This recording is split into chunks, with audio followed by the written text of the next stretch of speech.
Hey, what's up, everybody? Timmy here. It's a Saturday night here in Grand Rapids, Michigan, and I ended up just staying in tonight. And, probably gonna watch a movie in a little bit. I'm gonna watch. I think I might watch Star Wars Rogue One. I watched it a few weeks ago, and I kept dozing off, so I think I'm gonna watch that. And my girlfriend, she lives about an hour south from me in Kalamazoo, and she's spending the weekend helping a friend with some work around her house. She's getting something all set up for a party or something.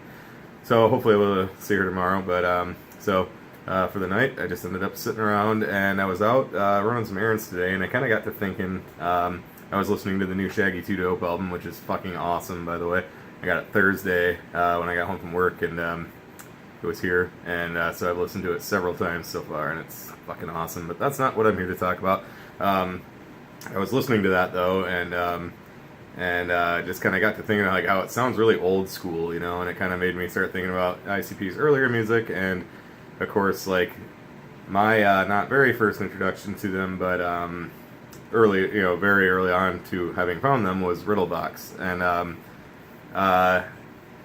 so I started thinking about like just why I love the Riddle Box so much, like why I think it's such a great album, and it is actually on my top five favorite albums of all time. It's number three, and they're not all ICP albums. I'm just saying that my top five, and just for shits and giggles, my favorite album of all time is Metallica's "And Justice for All." Even though I think Metallica fucking blows now.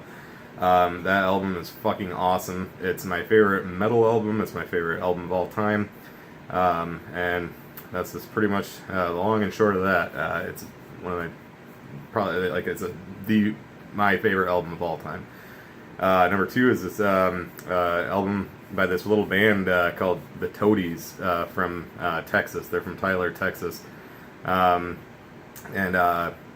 a lot of you have probably heard the song "Possum Kingdom." It was their like only hit, but I had seen them in concert right when that album came out. I just happened to go downtown Grand Rapids, and they were playing for free. It was a thing put on by this radio station that was around for a while called KLQ, and so I ended up seeing them. I went right over and bought their album, and it's been one of my favorite albums of all time since. It's number two.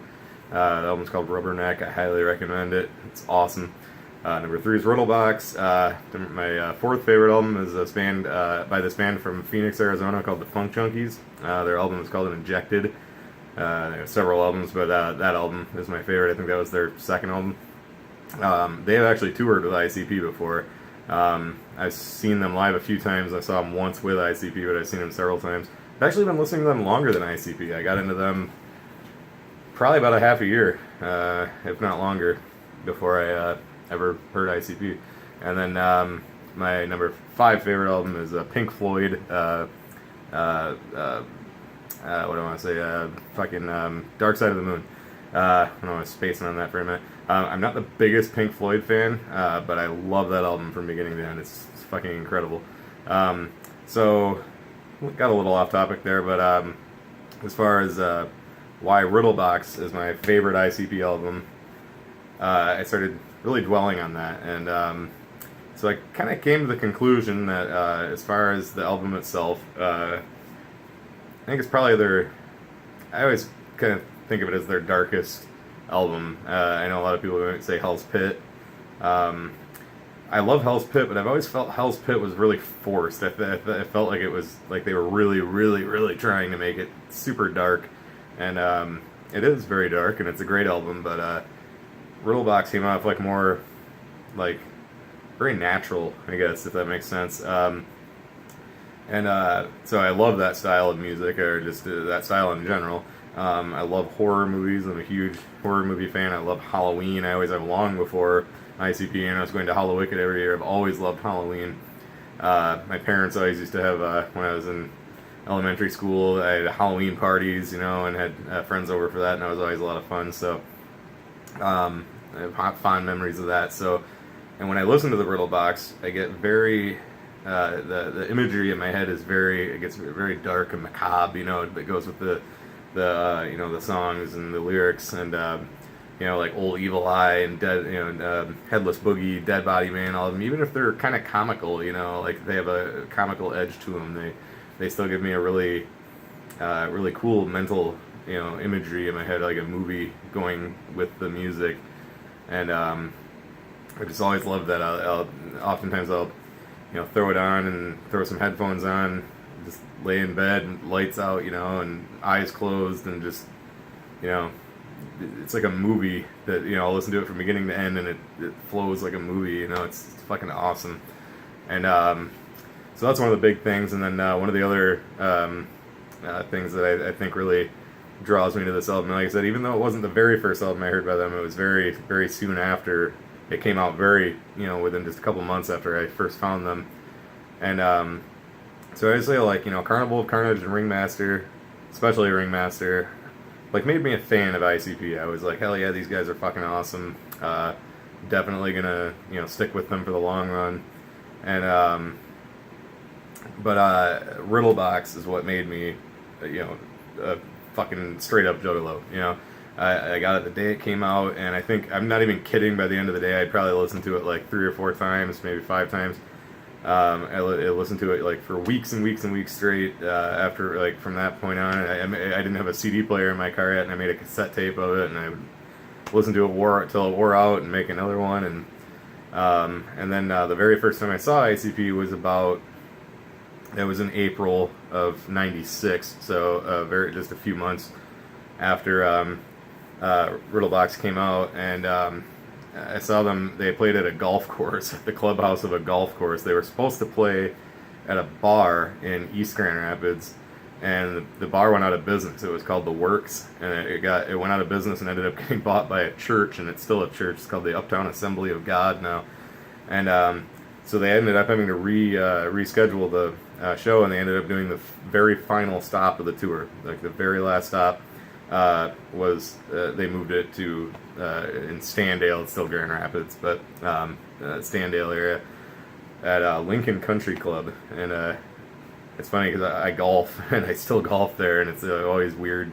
You go in there and you can still see, like, you walk into the where the bar for the clubhouse is, and you can look down. There's a door that goes into it was called Sluggo's Down Under. It still is called Sluggo's Down Under, and it's a little bar concert venue, and you can always still see, like, where they were. It was weird.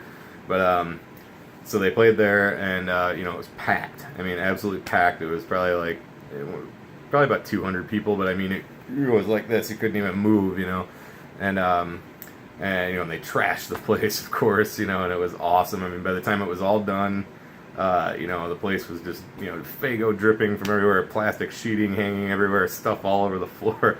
And I remember, like, just standing there, just dripping head to toe, and I was just like, wow, this was the coolest thing I've ever fucking seen, and I'm gonna be totally down with these guys for the long haul, and I have, and so that, that the memories of that really cling to it. And then I also look at it as that's kind of the album that kind of kickstarted the whole thing for me. Even though, like I said, I had Carnival of Carnage and Ringmaster first, it was still Riddle Box that made me dive into this thing and figure it all out, and collect all the music. And through that, I have met a lot of cool people, and I have a lot of good friends that I've been friends with for 10, 15 years, and we may have come together, like, simply because of our mutual interest in ICP, and built, like, several long-lasting friendships. And even still to this day, I'm meeting new people through all of it. And I look back on getting the Riddle Box, and that's kind of what set the whole thing in motion. So this album, really means a lot to me, and really, it's something that really, kind of, hold close to my heart, if that makes sense, And so, I was just kind of thinking about that all day. I've thought about it over the years, really, but just kind of really, while I was driving around today, kind of started focusing on it, and I was like, I'm gonna throw that on a video. So that's pretty much all I had to say about it. And I'm just, if any of you out there watching have a similar story for the Riddle Box, or for any other ICP album or Twisted album, or any Juggalo favorite at all, If you want to put it in the comments or make a response video, that'd be cool. So otherwise, that's about all I have for that. So have a good rest of your Saturday night or whatever time you're watching this. And until then, this is Timmy, aka Echo Side Fiend, and I will catch you next time.